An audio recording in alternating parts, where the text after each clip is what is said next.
Hello everyone, welcome back to our YouTube channel Polytechnic Guruji. आज की इस वीडियो में हम लोग प्रीवियस ईयर क्वेश्चन 2017 की प्रश्न पत्र में फिजिक्स के प्रथम 15 सवाल को हल करेंगे। तो चलिए करते हैं शुरू।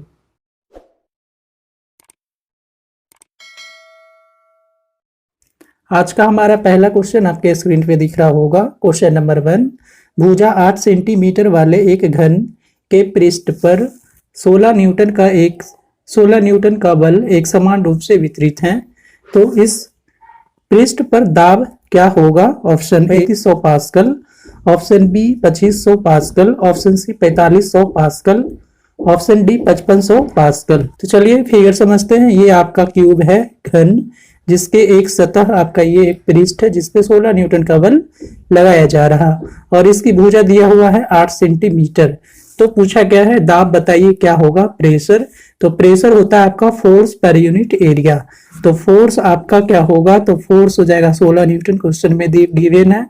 एरिया कैसा एरिया लिखेंगे? तो इस एक सतह का क्षेत्रफल लिखेंगे, और चूंकि हम लोग जानते हैं कि घन का प्रत्येक सतह एक वर्ग होता है जिसकी भुजा 8 सेंटीमीटर है, तो इसके क्षेत्रफल लिख देंगे भुजा का स्क्वायर यानी कि 8/100 कर लेंगे क्योंकि सेंटीमीटर में गिवन है, और इंटू 8/100। ये 100 दोनों ऊपर चला जाएगा, तो ये हो जाएगा आपका 16 गुना 100 इंटू 100 डिवाइडेड बाई 8 इंटू 8। तब इसी को सिंप्लीफाई करेंगे, 8 से काट देंगे 2, फिर ये 2 से कट जाएगा 8, 4 से देखिए 100 कट जाएगा 25। तो देखिए आपका आ रहा है यहाँ पे 2500, और दाब का एक सही यूनिट बोल देंगे पास्कल। तो 2500 पास्कल ऑप्शन बी हमारा आंसर होगा। क्वेश्चन नंबर 2, निम्नलिखित में से कौन प्रत्यास्थ तरंग है, यानी कि आपका इलास्टिक वेव का एग्जाम्पल कौन है? सो बताएंगे। ऑप्शन ए प्रकाश तरंग, ऑप्शन बी एक्स किरण, ऑप्शन सी रेडियो तरंग, ऑप्शन डी ध्वनि तरंग। तो देखिए आपका एक ए बी सी यानी कि प्रकाश तरंग, एक्स तरंग और रेडियो तरंग, ये तीनों आपका इलेक्ट्रोमैग्नेटिक वेव होता है यानी विद्युत चुंबकीय तरंग। जबकि ऑप्शन डी है जो आपका वो होता है प्रत्यास्थ तरंग यानी कि इलास्टिक वेव, क्योंकि इसको गमन करने के लिए, ध्वनि तरंग को गमन करने के लिए आपका इलास्टिसिटी और डेंसिटी दोनों क्वांटिटी पे डिपेंड करता है, इसीलिए ध्वनि तरंग को प्रत्यास्थ तरंग कहेंगे। Option D. क्वेश्चन नंबर 3, एक दोलक यानी पेंडुलम की लंबाई जिसका आवर्तकाल 1 सेकेंड है, तो उसकी लंबाई क्या होगा? Option A 25 centimetre, option B 50 centimetre, option C 75 centimetre, option D 1 metre. तो चलिए यहाँ पे आवर्तकाल का फॉर्मूला लिख लेंगे, T = 2π√L/g। चूंकि L फाइंड करना है तो स्क्वायर को रूट खत्म करेंगे, उसके लिए यहाँ पे वर्ग कर दिए दोनों तरफ, T का स्क्वायर 2 का स्क्वायर 4 पाई स्क्वायर, और यहाँ पे स्क्वायर से रूट कैंसिल हो जाएगा तो L/g लिख लेगा। आवर्तकाल 1 सेकेंड गिवन है तो T की जगह पे 1 रख दिया, 4 पाई स्क्वायर L/g। यहाँ से L की वैल्यू लिखेंगे, L = हो जाएगा G/4 पाई स्क्वायर। जबकि क्वेश्चन में कह रहा G की वैल्यू जो है वो आप पाई लीजिए, जी का वैल्यू आपको क्वेश्चन में बोला जा रहा पाई स्क्वायर गिवन है, पाई स्क्वायर। तो चलिए यहाँ पे जी की वैल्यू लिख देंगे पाई स्क्वायर, और जी की वैल्यू रख लेंगे यहाँ pi square divided by 4 pi square है। देखिए पाई स्क्वायर कैंसिल, तो यहाँ से आप देख पा रहे होंगे 1/4 मीटर आ रहा। ऑप्शन में देखिए सेंटीमीटर में डाटा गिवन है तो इसको 100 से मल्टीप्लाई कर लेंगे, 100/4 सेंटीमीटर, और ये कट करके आ जाएगा आपका 25 सेंटीमीटर। 25 सेंटीमीटर हमारा सिंपल पेंडुलम का लेंथ होगा। ऑप्शन ए।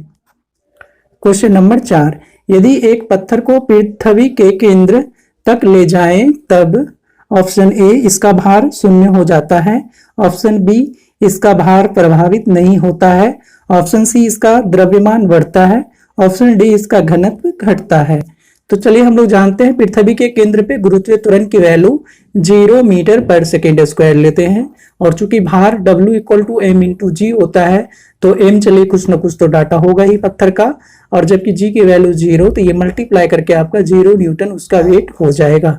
तो हम लोग कह सकते हैं कि यदि किसी पत्थर को पृथ्वी के केंद्र तक ले जाएंगे तो इसका भार शून्य हो सकता है। ऑप्शन ए। क्वेश्चन नंबर 5, जब श्वेत प्रकाश निर्वात यानी वैक्यूम में गति करता है तब लाल की अपेक्षा बैंगनी की चाल अधिक होगी।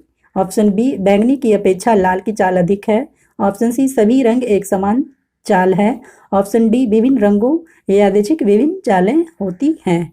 तो देखिए आपको निर्वात यानी वैक्यूम में जब श्वेत प्रकाश चलता है तो उसकी चाल होता है आपका 3 गुना 10 का पावर 8 मीटर पर सेकेंड। अब वो किसी भी रंग का प्रकाश हो उस पर कोई डिपेंड नहीं करता है। और तो हम लोग ये भी कह सकते हैं कि निर्वात में सभी रंगों के प्रकाश की चाल जो होगा वो बराबर होगा। तो देखिए क्वेश्चन में वही पूछा गया, उसकी चाल के बारे में बताइए क्या होगा जब श्वेत प्रकाश आपका वैक्यूम में चलता है। तो कह सकते हैं कि सभी रंग एक समान चाल से चलेगा और वो चाल कितना होना चाहिए, तो 3 गुना 10 का पावर 8 मीटर पर सेकेंड। इस प्रकार आंसर हमारा होगा option C. Question number 6, 233 kelvin निम्नलिखित का किसका समतुल्य होगा। Option A 40 degree Fahrenheit, option B -40 degree Fahrenheit, option C 172 degree Fahrenheit, option D -172 degree Fahrenheit. तो देखिए ऑप्शन में सभी डाटा आपको फ़ारेनहाइट में दिया हुआ है, तो डिग्री और क्वेश्चन आपका दिया हुआ है केल्विन में, तो इसको सबसे पहले डिग्री सेल्सियस में चेंज करेंगे। तो डिग्री सेल्सियस इक्वल टू लिखेंगे के -273। तो केल्विन आपका 233 गिवन है, प्लस में लिखेंगे और 273 आपका माइनस में। यहाँ से डिग्री सेल्सियस आपका आ जाएगा -40 डिग्री सेल्सियस। अब फॉर्मूला अप्लाई करेंगे F-32/9 बराबर C/5। डिग्री सेल्सियस का डाटा हम लोग का आ गया -40 डिग्री, तो ये कट देंगे 5 से, तो ये आ जाएगा -8। तो F-32 इक्वल टू लिख सकते हैं -72। तो F इक्वल टू आपका 32 इधर प्लस में आ जाएगा, माइनस इधर आपका 72, तो ये घट करके आएगा आपका -40 डिग्री फ़ारेनहाइट बोलेंगे, ये हमारा फ़ारेनहाइट में आएगा, ऑप्शन बी। क्वेश्चन नंबर 7, हाइगन के तरंग सिद्धांत यानी कि हाइगन्स वेव थ्योरी के अनुसार किसी भी तरंगाग्र यानी कि वेव फ्रंट पर प्रत्येक बिंदु माना जाता है एक, option neutron, option B electron, option C photon, option D तरंगों का नया स्रोत। तो आइए समझते हैं हाइगन का वेव थ्योरी क्या होता है। तो हाइगन्स के अकॉर्डिंग आपका प्रकाश जो होता है एक तरंग है, वेव है, और बोला गया है कि किसी भी तरंगाग्र यानी वेव फ्रंट पर प्रत्येक बिंदु तरंगों का नया स्रोत माना जाता है।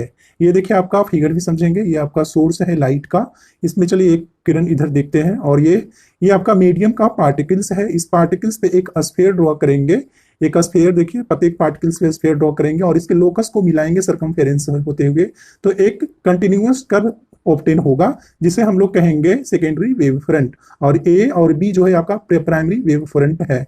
तो इसका कहना था कि प्रत्येक वेव फ्रंट पे ये सब जो पार्टिकल्स अगर इस वेव फ्रंट पे भी लेंगे तो ये अगले तरंग का भी एक स्रोत होगा।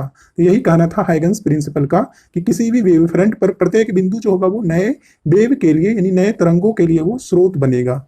तो देखिए ऑप्शन हमारा डी हो जाएगा, क्योंकि क्वेश्चन में पूछा गया प्रत्येक बिंदु क्या माना जा सकता है, तो प्रत्येक बिंदु को हम लोग तरंगों का नया स्रोत कह देंगे, option D. Next question, question number 8, कांच से वायु में जाने वाली प्रकाश के लिए क्रिटिकल एंगल के लिए न्यूनतम है। अब किस रंग का क्रिटिकल एंगल जो है क्रांति कोण न्यूनतम होगा। ऑप्शन ए लाल, ऑप्शन बी हरा, ऑप्शन सी पीला, ऑप्शन डी बैंगनी। तो चलिए हम लोग जानते हैं बैंगनी रंग का जो होगा रिफ्रैक्टिव इंडेक्स यानी कि अपवर्तनांक, जिसे म्यू से सूचित करते हैं। तो अपवर्तनांक जो होगा बैंगनी रंग का बहुत ही अधिक होता है, जबकि लाल रंग का अपवर्तनांक बहुत ही न्यूनतम होता है, बहुत ही कम होता है। तो जबकि क्रिटिकल एंगल हम लोग जानते हैं, क्रिटिकल एंगल यानी कि क्रांतिक कोण वो क्या होता है, तो साइन इनवर्स 1/म्यू। म्यू देखिए यहाँ भी है अपवर्तनांक, तो अपवर्तनांक जिसका सबसे ज्यादा होगा क्योंकि उसका क्रांतिक कोण सबसे कम आएगा, क्योंकि उसका इनवर्सली प्रोपोर्शनल है। तो देखिए सबसे अधिक न्यूनतम क्वेश्चन में पूछा गया, तो ढूंढेंगे किसका सबसे ज्यादा आपका अपवर्तनांक है। तो अपवर्तनांक सबसे ज्यादा बैंगनी का है, इसलिए उसका क्रांतिक कोण क्या आएगा, सबसे कम आएगा। तो बैंगनी रंग का जो होगा आपका क्रांतिक कोण वो सबसे न्यूनतम होगा, ऑप्शन डी। क्वेश्चन नंबर 9, एक बीकर में 20 डिग्री सेल्सियस पर 40 ग्राम पानी रखा है। अब बीकर में 50 ग्राम बर्फ रखी जाती है, तो परिणामी तापमान क्या होगा। Option A -7 degree, option B 0 degree Celsius, option C 1.6 degree Celsius, option D 10 degree Celsius. तो चलिए इस क्वेश्चन को एक फॉर्मूला से सॉल्व करेंगे, और ये फॉर्मूला आपको ये है MI फॉर आइस यानी कि बर्फ, और ये आपका है -QI/2। QI क्या है, तो बर्फ का तापमान 80 प्लस T हो गया आपका तापमान जो कि मिश्रण का तापमान है, परिणामी तापमान जिसे कहेंगे, जो कि ज्ञात करना है। और ये MW यानी मास ऑफ वाटर यानी कि पानी का द्रव्यमान, और QW हो गया आपका पानी का तापमान, माइनस ये हो गया परिणामी तापमान जो कि ज्ञात करना है। तो चलिए इस फॉर्मूला को अप्लाई करते हैं। MI यानी कि बर्फ आइस का द्रव्यमान कितना दिया हुआ है, तो ये है आपका 40 ग्राम, और बर्फ का तापमान कितना हुआ, तो बर्फ 0 डिग्री सेल्सियस पे बनता है, वो अंडरस्टूड है तो वो 0 लिख लेंगे। Y2 प्लस 80 प्लस T जो कि ज्ञात करना है, इक्वल टू MW यानी कि बर्फ यहाँ पे बर्फ का द्रव्यमान दिया हुआ है 50 डिग्री सेल्सियस, और पानी का द्रव्यमान है आपका 40 ग्राम, पानी का तापमान है आपका 20 डिग्री सेल्सियस, माइनस T आपको ज्ञात करना है। इसी को कैलकुलेट करेंगे, 0 से 0 कैंसिल कर देंगे। चलिए 5 इधर मल्टीप्लाई करते हैं तो ये आ जाएगा आपका 400 प्लस 5T इक्वल टू 4 इधर मल्टीप्लाई करेंगे तो ये आ जाएगा 80 माइनस 4T। T देखिए इस पर लाएंगे तो आपका प्लस में आ जाएगा, तो ये हो जाएगा 90 इक्वल टू 80 माइनस 400, तो ये आ जाएगा आपका यहाँ से 320 डिग्री माइनस में 9T इक्वल टू, तो T इक्वल टू यहाँ से देख पाएंगे minus 320 degree by 9।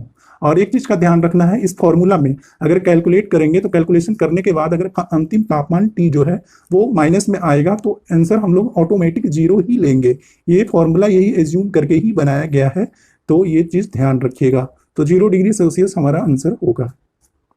Question number 10, एक कण को पृथ्वी के पृष्ठ यानी सतह से r ऊंचाई पर ले जाया जाता है, जहां r पृथ्वी की त्रिज्या है, वहां गुरुत्वीय त्वरण का मान क्या होगा? ऑप्शन ए 2.45 मीटर पर second square, option B 4.9 metre पर second square, option C 9.8 metre पर second square, option D 16.9 metre पर सेकेंड स्क्वायर।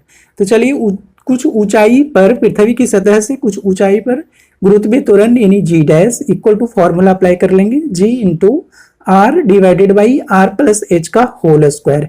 H क्वेश्चन में बोला जा रहा है कितनी ऊंचाई पे जाना है, तो पृथ्वी की त्रिज्या के बराबर ही ऊंचाई पे जाएंगे। तो इस फॉर्मूला में H की जगह पे कैपिटल R रख दिया, यहाँ से ऐड कर लेंगे R plus R 2R, R से R कैंसिल, और 1/2 का स्क्वायर करेंगे तो 4 आएगा, तो यानी G/4 बोल सकते हैं G डैश का वैल्यू। G का वैल्यू हम लोग जानते हैं 9.8 होता है, बाई 4 कर लेंगे तो ये आपका आ जाएगा 2.45 मीटर पर सेकेंड स्क्वायर। तो देखिए ऑप्शन ए हमारा आंसर होगा। क्वेश्चन नंबर 11, एक ग्रह का द्रव्यमान पृथ्वी का दुगुना है एवं ग्रह की त्रिज्या पृथ्वी की त्रिज्या की 3 गुनी है, तो पृथ्वी के पृष्ठ पर एक वस्तु का द्रव्यमान 5 ग्राम है, तो इसी वस्तु का भार उस ग्रह पर क्या होगा? Option A 9.9 newton, option B 10.85 newton, option C 11.95 newton, option D 20.9 newton. तो चलिए यहाँ पे G का फॉर्मूला देख लेंगे, capital G into ME divided by RE का स्क्वायर। G आपका ग्रेविटेशनल कांस्टेंट है, ME हो गया आपका मास ऑफ द अर्थ यानी कि पृथ्वी का द्रव्यमान, RE हो गया आपका रेडियस ऑफ द अर्थ यानी कि पृथ्वी का त्रिज्या, और ये G का वैल्यू अंडरस्टूड है 9.8 मीटर पर सेकेंड स्क्वायर होता है।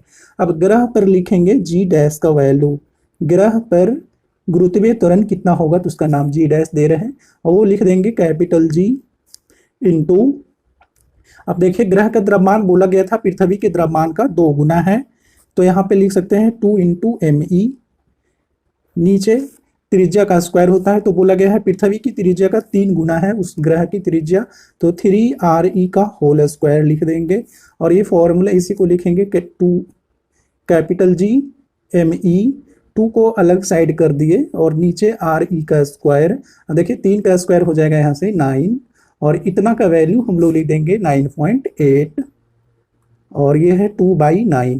इसको सिंप्लीफाई करेंगे, पॉइंट हटाएंगे, 0 नीचे आ जाएगा, तो ये आ जाएगा आपका 98 इंटू 2 डिवाइडेड बाई 90। अभी इसको यही रहने देते हैं, मीटर पर सेकेंड स्क्वायर यूनिट लिखेंगे। तो क्वेश्चन में पूछा गया था उसका भार बताइए, तो W डैश यानी कि M इंटू G डैश कहेंगे, और देखिए पृथ्वी पर उसका द्रव्यमान दिया हुआ था क्वेश्चन में 5 kg, और G डैश का वैल्यू आया 98 इंटू 2 डिवाइडेड बाई 90। ये पॉइंट इसको कैलकुलेट करेंगे तो ये आ जाएगा आपका 10.85 न्यूटन। तो पृथ्वी उस ग्रह पर आपका वस्तु का भार हो जाएगा 10.85 newton, option B. Question number 12, अधिकतम व्यास वाला ग्रह कौन होगा? Option A Brihaspati, option B Shani, option C Pluto, option D Mangal.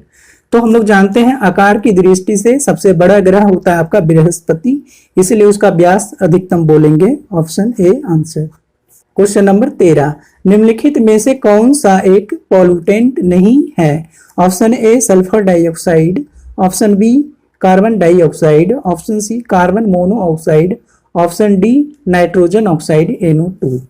तो ऑप्शन को देखिए, आपका सल्फर डाइऑक्साइड, कार्बन मोनोऑक्साइड और नाइट्रोजन ऑक्साइड, ये सभी जो है बहुत ही जहरीली गैस है, मतलब प्रदूषक है। जबकि सल्फर कार्बन डाइऑक्साइड ये भी थोड़ा आपका टॉक्सिक होगा, लेकिन ये पृथ्वी पे पेड़ पौधों को सरवाइव करने के लिए कार्बन डाइऑक्साइड की जरूरत बहुत ही ज्यादा होता है, यानी कि पृथ्वी पे संतुलन कायम रखने के लिए कार्बन डाइऑक्साइड की अमाउंट बहुत ही जरूरी है। और ये अमाउंट बहुत ही नेग्लिजिबल होता भी है, हमारे इन्वायरमेंट में 0.03% कार्बन डाइऑक्साइड होता है। तो यहाँ पे बोल सकते हैं कि कार्बन डाइऑक्साइड जो है आपका पॉल्यूटेंट नहीं होगा, तो ऑप्शन बी हमारा आंसर होगा। क्वेश्चन नंबर 14, एक कार्बन नाभिक एक कण X उत्सर्जित करता है और समीकरण आपका दिया हुआ है कार्बन 14 इसका द्रव्यमान है और 6 संख्या नाइट्रोजन जिसकी द्रव्यमान 14 और 7 आपका परमाणु संख्या और प्लस X जो है आपका ये कण है, इसी का उत्सर्जन किया गया है, ये समीकरण के रूप में आपको बता दिया गया है। तो बोला जा रहा है कि ये आपका नाइट्रोजन में परिवर्तन होता है। तो देखिए कार्बन से आपको नाइट्रोजन प्राप्त हुआ, तो बोला गया कि ये जो X है आपका कण, ये कौन सा कण है? Option A electron, option B proton, option C alpha कण, ऑप्शन डी फोटॉन। तो समझेंगे यहाँ पे, देखिए इस इक्वेशन को जरा गौर से देखिएगा। द्रव्यमान की संख्या 14 और यहाँ भी 14, इसमें कोई परिवर्तन नहीं है, जबकि परमाणु की संख्या में 1 की वृद्धि हो रही है। इसके पास है 6 और यहाँ पे है आपका 7। तो हम लोग जानते हैं बीटा कण का उत्सर्जन होने पे आपका बीटा कण का उत्सर्जन होने पे प्रोटॉन की संख्या बढ़ जाती है, जबकि द्रव्यमान में कोई भी अंतर नहीं होता है। तो इक्वेशन से देख ही पा रहे हैं हम लोग कि द्रव्यमान में कोई अंतर नहीं है, जबकि संख्या में 1 की बढ़ोतरी हो रहा है। तो और चलिए बीटा कण से रिलेटेड पॉइंट देख लेते हैं। बीटा कण उत्सर्जित होने पर प्रोटॉन की संख्या बढ़ जाती है और दूसरी पॉइंट है बीटा कण इलेक्ट्रॉन की बनी होती है। तो देखिए तो यहाँ पे देखेंगे प्रोटॉन की वृद्धि हो रहा है, इससे पता चल रहा है कि X जो है आपका ये क्या है, तो बीटा कण, और चूंकि बीटा कण इलेक्ट्रॉन का बना होता है तो बोल सकते हैं X जो होगा आपका इलेक्ट्रॉन होगा, ऑप्शन ए। आप सबको इन्फॉर्म कर दूं कि बिहार पॉलिटेक्निक प्रवेश परीक्षा 2003, 2010, 2015 और 2016 के प्रश्न पत्र में फिजिक्स, केमिस्ट्री और मैथमेटिक्स के संपूर्ण सवालों को काफ़ी डिटेल में सॉल्व किया गया है। तो उसकी वीडियो देखने के लिए पॉलिटेक्निक गुरुजी यूट्यूब चैनल के प्लेलिस्ट को विजिट कीजिए, और आप इस चैनल पे नए हैं तो चैनल को सब्सक्राइब कर लीजिए। हमारी वीडियो सबसे पहले देखने के लिए बेल आइकन को भी प्रेस कर लीजिए। आज का हमारा लास्ट क्वेश्चन, निम्नलिखित में से कौन सा नाभिकीय ईंधन यानी कि न्यूक्लियर फ्यूल्स के रूप में प्रयोग नहीं होता है? ऑप्शन ए आपका है uranium, option B thorium, option C plutonium, option D titanium.